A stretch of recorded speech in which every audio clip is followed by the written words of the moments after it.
so hard. Now everything is easy 'cause of you. Good afternoon, ladies and gentlemen. It's Mac Zerflu and Jenni McKenna, realtors keeping it real, on our podcast called Thoughts for Rent. Thoughts for Rent. Realtors keeping it real. That's right. The ladies and gentlemen, it sounded like we were about to do a theater show. That's right. Minasan, konbanwa, Max desu. That's Japanese. I know it is. Or bienvenidos. Sorry.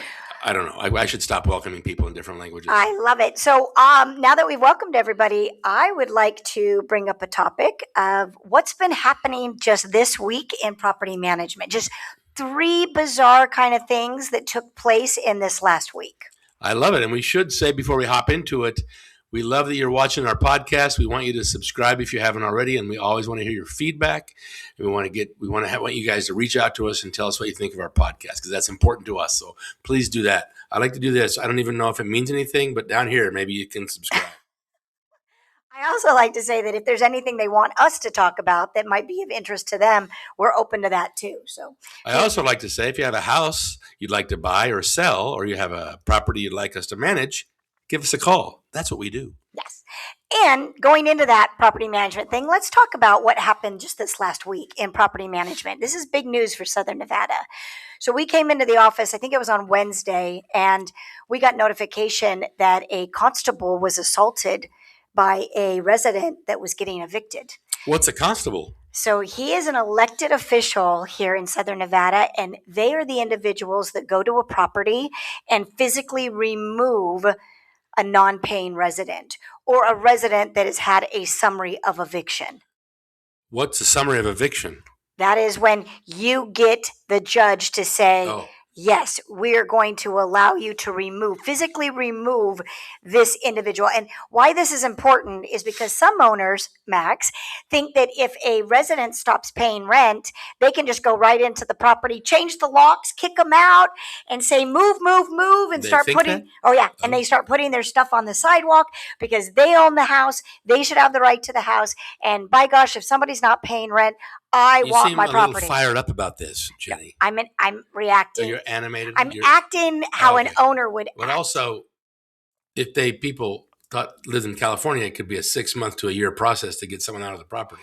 So this topic you're talking about is important because if you have a property that you're renting out to somebody, you have to be able to get them out if they don't pay the rent. That's what you want. Okay, so in Nevada, it's easier than California. It is easier. It's usually around 45 days, whether it be Henderson, North Las Vegas, or Las Vegas, give or take. And these constables are important because, like you said, you can't go over there.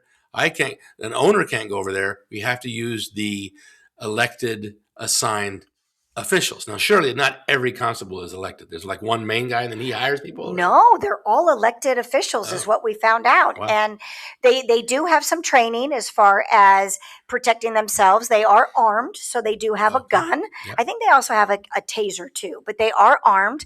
And the whole point of them going is because they have been basically instructed by the judge to remove anyone that's living in this property. And they do so officially with a locksmith. The locksmith is, as the constable is removing pets, people, whatever, no personal belongings, just individuals.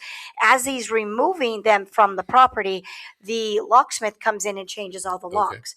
Then the constable puts a sticker on the door that means you cannot enter this property any longer without authorization from either the owner or the management company. And you would say that in this, they're trained how to do it, so they know what they're doing. And 9 out of 10 times it can be a pretty seamless procedure. Or maybe less. 99.9% of the time, because it's no surprise. It's no surprise to the individual that is in the house. They have been served a 24-hour notice. They more than likely have gone to court. They know this was coming. Okay. Most of the time, the constable is locking out a vacant property. They've already left. Yeah. They're doing whatever they're doing, and we're just doing the final, hey, we've got to change the locks and make this official. And we have to use them. We can't just go by ourselves. You can't. What if we think they're gone? Can we check? Well, you can see if electricity and essential utilities are on. If they're not on and they've been off for 15 days, you can call it abandonment. Okay. And then at that point, you don't need the constable. So all this description has led to something that happened recently. Yes, Okay. and it's really scary. So constable goes to the property like he normally would. Knock, knock, knock. I'm the constable. I'm here to remove you from the property. You're allowed to grab any medical needs, prescriptions, things of that nature, but you do need to be out ASAP. They're doing their thing. Okay. With him, the owner had asked for the maintenance guy to just come along. So with the locksmith, there is a maintenance person that is going to enter the property. So once he kicks people out, this guy goes in and sees what needs to be done. Yeah, while everything's happening, the owner's maintenance guy wanted to go in and just kind of report to the owner. No big deal. He wouldn't be able to go in until the constable had completed his... Correct. And the locksmith as well, too. Yeah. Now, at this point, my understanding is when the constable identified himself, the resident went after them with a machete, and the repair maintenance individual, the vendor that was sent there by the owner, is dead. He's dead. He died. They killed him. Yeah, from the wounds of the machete. And the constable was... Constable at this point, I think, is okay. I don't know how much injury the constable actually took. He is still alive, but How long ago was it? Just about 5 days ago. No, not the date of our podcast, but... So did something change right away, or what happened? Yeah, so as soon as that occurred, we got notification immediately from the courts, from Las Vegas court, that they are postponing anything for 2 weeks. Everything is on a standstill for 2 weeks. What they have said to us is that they are going to reevaluate what the procedure needs to be for the protection of the constable. Mm-hmm. Rumor has it, this is just rumor has it that the constable will now go out to properties. If he feels or she feels that they are threatened in any way, they will back out. They will call the police, and the police will issue a warrant for an arrest. Oh. And then the police will have to come in and actually arrest the individual. Now, a constable he's a figure of authority. Correct. Or you'd say, right? He's a law enforcement agent? Absolutely is a figure of authority. So it's great that most of the time it's smooth, but I wonder if, this incident that happened, sometimes maybe lately it feels like there's maybe a lack of respect for people of authority or law enforcement agents. And I've been doing this in various places. 20 years, and I've never heard anything like this. So, yeah, I'm sure there's been some scuttle, and there's been maybe an angry resident, words have been expressed or whatever, but I have never had it to this degree. This is the first time it's been full-on violence, and a man is dead over this action. So, and for the next 2 weeks, you can't have a constable meet you out there to kick someone out of a property if they haven't been paying. And I have 3 of them that are pending. And they're just going to be on standby. They're on standby. And when I reported this to the owners, of course, the owners are like, oh my gosh, I'm already a month and a half out of rent. Now I've got to go 2 more weeks, and we still don't even know what the procedure is going to be. So it was it rocked our world a little bit today. And it's totally sad that this guy lost his life too. Exactly. Obviously. And the thing that makes me really mad, one, this is an individual that demands respect. I think it should. He's an elected official. He's there to do his job. There's nothing that he did wrong to any of these individuals. The individual didn't pay rent, did not fulfill their contract. Why at that point do they feel like they can take it upon themselves to hurt someone else? Well, there's circumstances around everything. True. Some people, they're getting kicked out of their property because they didn't pay rent, but they probably think, I didn't pay rent because the hot water heater hasn't been working for 6 months. So there's circumstances around that. But what I've always taught my children, and what I've always believed, is when someone of authority or law enforcement or any kind of authority going through customs, crossing international borders, just say, yes, sir, yes, ma'am, and, be very respectful. And usually the outcome is, it's been well for me, but usually if you do that, you won't get into trouble. I have found that things get accomplished a lot more with honey than with salt. Mm-hmm. And so my philosophy has always been, even if I'm raging inside about something that I think is not fair or right, if it is a person of authority, I have to just step back and be, yes, sir, yes, You should ma'am. do. Can I get more Yeah. clarification? I'm still confused, whatever. But the thing that bothers me is I feel like a lot of individuals that I'm seeing in my world, which is property management world, no consequences. People don't feel like they have or should have consequences. And I don't know why that got lost over the course of the last few years. Well, and it's not just property management. Look at what a contract is lately in sports, and a lot of, even in private business, people sign a contract for years, multi-year contract, and then they come in and go, I want to leave. I'm not going to hold up my end of the contract. And somehow they get out of it. So, it used to be a handshake, then it goes to written contracts, and they're being broken lately. And that's Not brand new, but it's been I think happening that's a more and more. shame because in the old days when you had your handshake, you were as good as your handshake, and then you did what you did.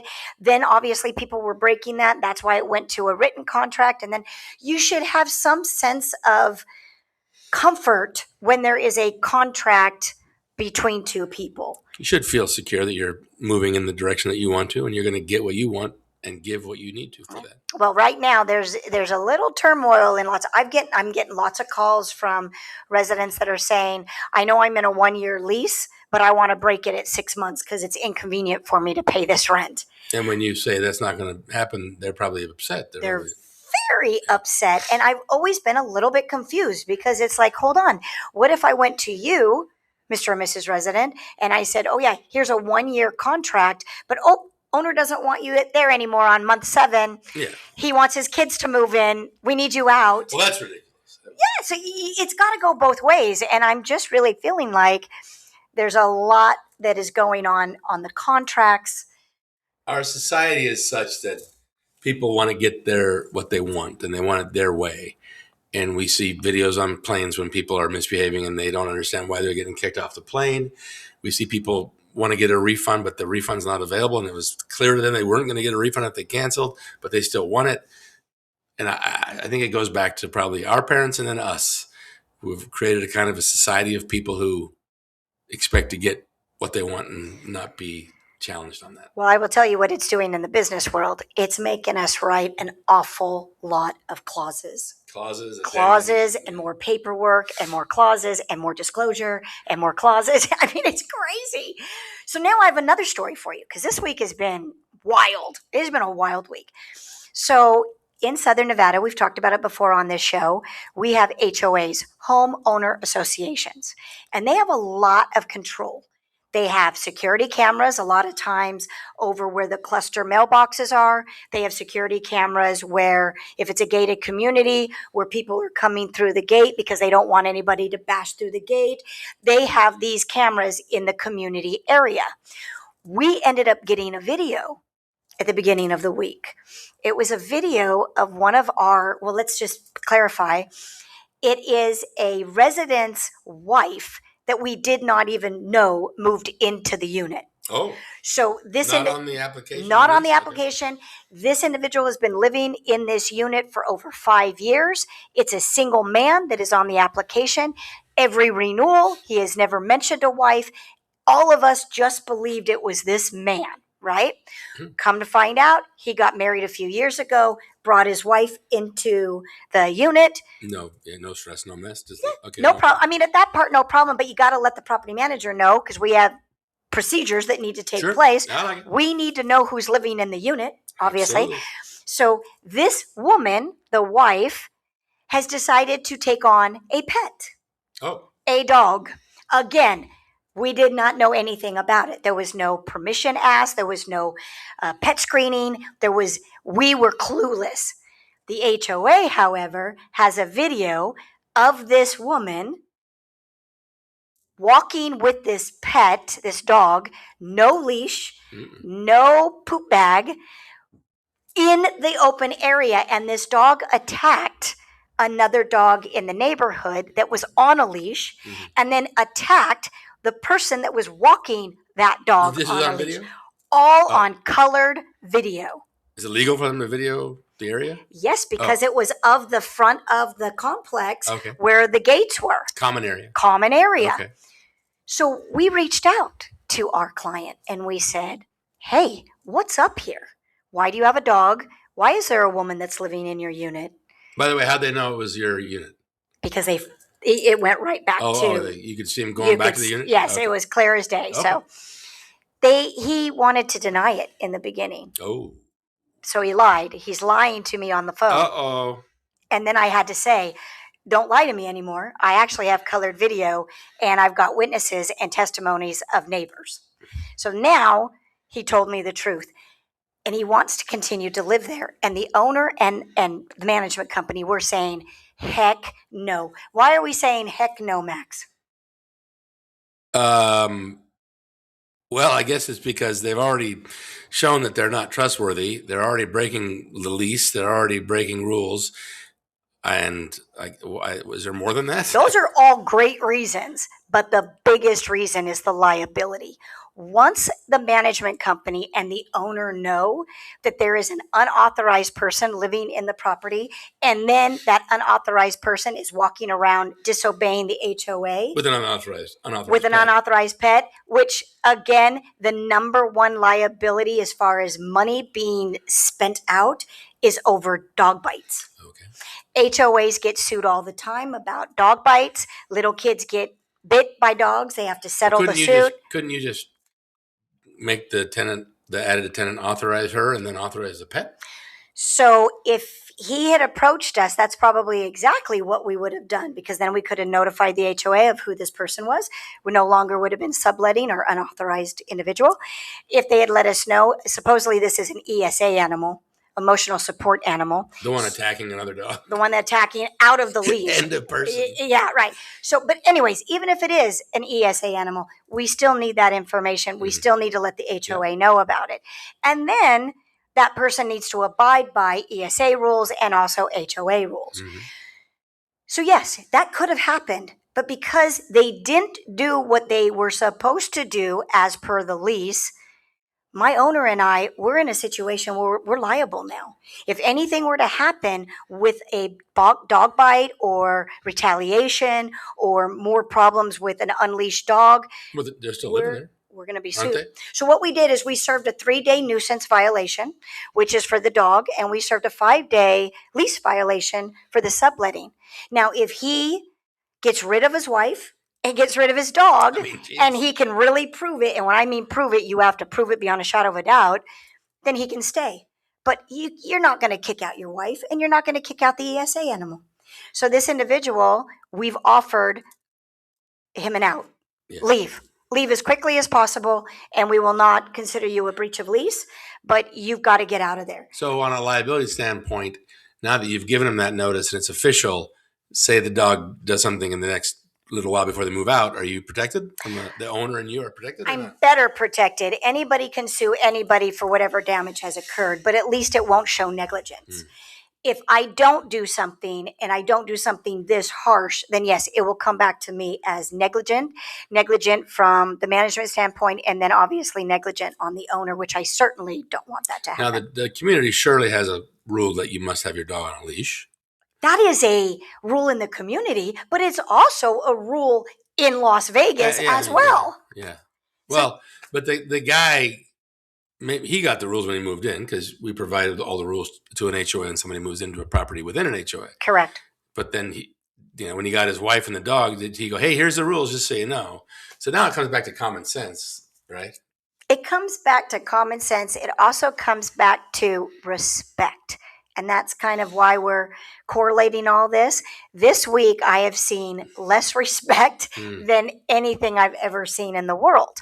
And even when I spoke to the individual, a man that has been with us for years as a resident, a relationship that has been grown year after year, flat out lied to me until he knew he got caught. Mm-hmm. That's disrespect, in my opinion, as well. No, absolutely. But, people usually lie until they know they're going to get caught. And when you told him it was on video, he said, oh, well, I guess. He said, can I see the video? And I said, you're welcome to call the HOA and you can get a copy yourself. Lordy. So now Number Is the 3. person and the dog okay? Or? Yes. Okay. There might be a little slight lawsuit, hopefully not a big one. The person that was defending her dog did kick the other dog. Mm-hmm. You can see it wasn't a big kick. I don't think there was any damage, but there was a little bit of back and forth. We don't have volume. Kick the dog that wasn't on the leash. Right. Kick the dog away from her dog to kind of protect her dog. I always say, if a dog's coming after you is not on a leash, it's free reign. You got to protect yourself and your dog. Right. And I agree with that too. Neither here nor there. But the person that owns the small dog that went after the dog, she thinks that she should sue the individual. Again, yeah. So even though I'm doing something wrong, whatever. They can do that amongst themselves. Hopefully that doesn't involve us at all, because she's an unauthorized individual with an unauthorized dog. We didn't even know anything about it until the video came by. So hopefully they can do that amongst themselves. So the third thing, Max, that has occurred this week. So when you sign a contract with a property management company, the property management company is going to bust their butt to get a resident, right? Yeah, sure. They're going to market it. It's their job. They're going to, any applications that come in, they're going to vet. They are going to make sure the house is looking good, staged properly. There's a lot of work that we did to get this property ready to go. And then when we get an application, we send it over to the owner and say, okay, do you approve this? This is our thoughts. Do you finally approve? Sure. Well, the last couple of days, we had an owner that approved an application. We asked for the holding deposit. We got the holding deposit. Beautiful. And then this morning, they said, nope. Who's they? The owner. Oh. Nope. We do not want to rent to these people. Oh, geez. Oh, Jesus, right. Because we've already gone in so far that it's really tough to come back. Well, you collect their money, too. We've collected their money. They've set up a time to pick up their keys. Yeah. I don't know if they've done transfer of utilities. They might even done a forwarding address change. What happened to this person? Why did they change their mind, this owner? Because they wanted to hold the security deposit of the resident. Uh-huh. And they wanted the resident to pay their rent directly to the owner and not to the management company. Huh. Wonder why they wanted a property management company. That's my question. My question to him was, why did you hire me in the first place? Did you just hire me to help you get all of the things done in the property that needed to be done through vendors that are tried and true and are good? And secure a tenant. And then get an applicant that is good, and then you just wanted to say leave? I don't know. So again, I feel like that is disrespecting a contract, because all of these things are in the property management contract. When is the security deposit collected? Who holds the security deposit? When are we going to ask for rent? When is there going to be an owner distribution? All of that is clear in the contract. Sure, in the agreement, yeah. But today, he wanted nothing to hear about it. Wow. And it was a conversation that ended up being very... Has that happened before? It has, but not often. This is kind of a rarity. And it was a very heated discussion, not only between him, but between me. And it ended up being a hang up. Mm. He hung up on me. So why hire me? That's the question. When people get into a situation that has a contract involved, first of all, they're not reading the whole thing. People don't go through the contract. It's like when we get something on our phone that says, do you agree to these terms? And we go, I don't want to read this. I'm just going to push okay. And then they don't, but this situation sounds like the guy wanted to get a tenant, get it all fixed up, and then not have to pay your management fee after that. But you know what was really weird about this? The reason supposedly he hired us is because his last resident completely trashed his unit and didn't pay rent for 5 months, and he didn't know how to get them out. Oh. So he took 5-month hit, and they completely trashed it so bad that there was human feces on the wall. Oh. It was not a good scene. Well, I hear, being on the opposite, that situation got resolved. So that you guys talked again, and he's like, okay, fine, we're moving forward with you as a manager. We'll keep that tenant in there, right? At this point, yes. The contract stood, and he's probably going to try and find a way to get out of it. I'm not sure, but as of right now, we did not hurt the future resident. Right. They will be able to move into that property. I think one thing I'm noticing in this is that when people hire professionals, be it a real estate agent like me to represent them in the purchase or the sale, or a property manager like yourself to manage their property for them, many people think they forget that they've hired someone and they're paying someone. Right. And then they need to let them do it the way they do it. I get a lot of situations in purchases and sales where people want to tell me how it should be done. And you have to be very direct with them and say, that's not how it's done. If we do it that way, there's going to be this consequence. Let me do it the way I know it's supposed to be done. Let me work for you and let me handle it. And I know I hear you in conversations all the time, people trying to tell you how you should do your job. And that's a problem. For me, it's a problem. Let the professional do what you hired them to do. Yes. And if you don't trust them, don't hire them. Right. But if you've hired them, let them do their job. You're absolutely right. But that's also a byproduct of YouTube and Google. And nowadays anybody can go, like, let's say I say to a buyer or a seller, hey, we just got a repair request and we need to respond to it within a certain number of days. And you can fix stuff, not fix stuff, give them a credit. It's whatever you want to do, but we got to respond to them. And they might go on Google and find something else out. And then they'll call me and say, well, I found out that we could just do it this way. And that causes some problems. I think it kind of complicates it. I think that it absolutely complicates it. And then that experience becomes kind of jaded and they don't really like how that They wonder if you're really doing what's supposed to be done. Yeah. And in reality, if they had just let the professional do the job and you go do your job, let me do my job, they will have a much better outcome. And they forget that that's their one house they're selling in the last 10 years. But in the last 10 years, I've been involved in thousands of home sales. You've been involved in thousands of property management leases. Hundreds of thousands. So hundreds of thousands. Let the person who knows what they're doing and has done a lot, let them handle it and take care of it. That's what I think. That would be the best scenario. So that's the week in property management this week. Wasn't that a fun week? Some seriously weird, bizarre things that all kind of came into play. Sounds like fun. No problem. Wanted to share that with our audience. And things always are so unique and different in property management. It's probably why I love it. But it also was a little funky this week. Yeah, I don't love it. It scares me. Property management scares me. I'm glad you love it and you're so great at it. Hey, that's our podcast for today, talking about some situations, talking about life and society and where we're going and how we're doing it. Obviously, we feel bad for the gentleman who lost his life and yes. Rest in peace. And his family. Let's do what we can to remain calm and handle situations in a very nice-mannered way, because that's and really, respectful. Really the best way to solve things. And being respectful. We're realtors keeping it real. We broke it down, and we'll be back again next week with some more topics.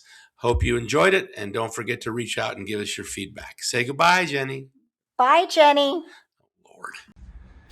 Oh, there you go. Sound good? Okay, good. I'll pass over to Ireland. Here you go, Ken. Thanks, Pops.